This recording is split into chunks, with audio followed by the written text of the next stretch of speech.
Welcome to Training Tuesday for September 20th, 2022. I'm Lori with Behavior Education at Spirit Keeper Animal Sanctuary. And the learner I'm working with this week is 005. He is a coastal carpet python, Morelia spilota mcdowelli, that we obtained from Rad Reptiles. He is shifting out because I need to do a complete enclosure clean. And I ideally would like for him to have shifted into the tent, but he's just not ready to do that yet. So I shifted him onto an activity stand, onto a station. This tub station is something I've had a really long time. I made it a long time ago, maybe 3 or 4 years ago, and it's something most of the snakes have been shifting out onto since they were babies. So he readily shifted out onto that station, and it was very easy for me to then pick it up and put it into the activity tent, where he could now spend as much time as he wanted, and I didn't have to worry about supervising him or worry about where he was while he was eating and while he was out of his enclosure. This is a safe place for him to be, and then I can take my time, as much time as I need, to clean out his enclosure. I don't do complete total enclosure cleanouts very often. When I spot clean, I wipe down any surfaces that have things smeared on them, and I pick up not only whatever is soiled, but some of the surrounding substrate that's soiled.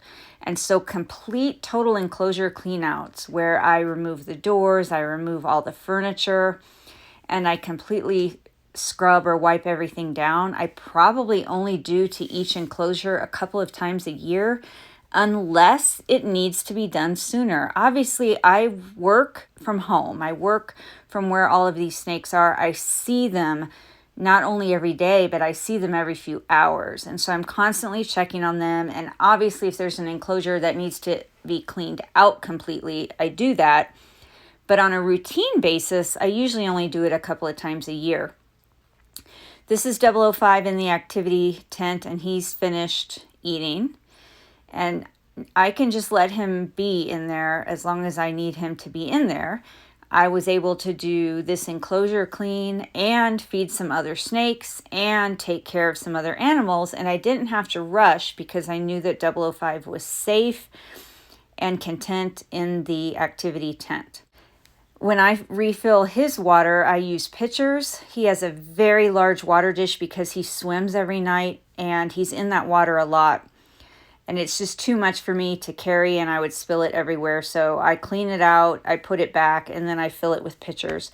And this is just a glance at what his enclosure looks like. I changed it up just a little bit this time, because as he grows over the years, I take away some of the things that he had when he was a baby that he's outgrown, even though sometimes he still tries to use them. The one thing that I have left in there is this Collie ceramic planter. Somehow he still literally squishes his entire body into that. So I'm going to have to look for a planter like that that's bigger, because he is literally outgrowing that, but still somehow stuffs his whole body in there. Now let's get back to 005 in the activity tent. He has moved onto another station that's inside the activity tent.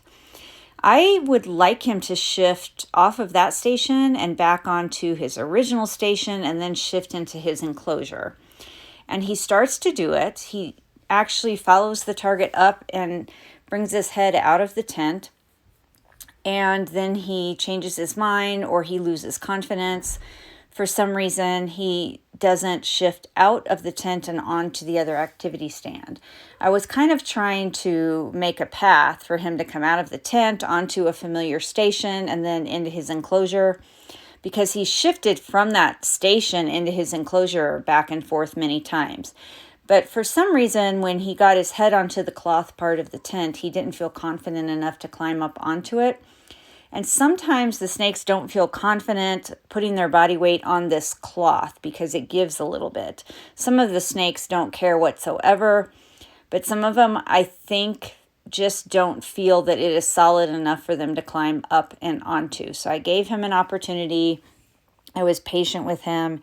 And ultimately, he pulled his head back down inside the tent. And so I went with a different strategy. He was already on a station inside the tent. And so I just pulled that station out of the tent with him on it. And I set it adjacent to his enclosure. And I was planning to target him back into his enclosure from here. However, 005 just put himself away. He went ahead and put himself up, so I didn't have to do anything. Obviously, it was his choice to go back into his enclosure, and for some reason, he just didn't feel confident shifting out of that cloth tent. But as soon as I put this activity station next to his enclosure, he went right in.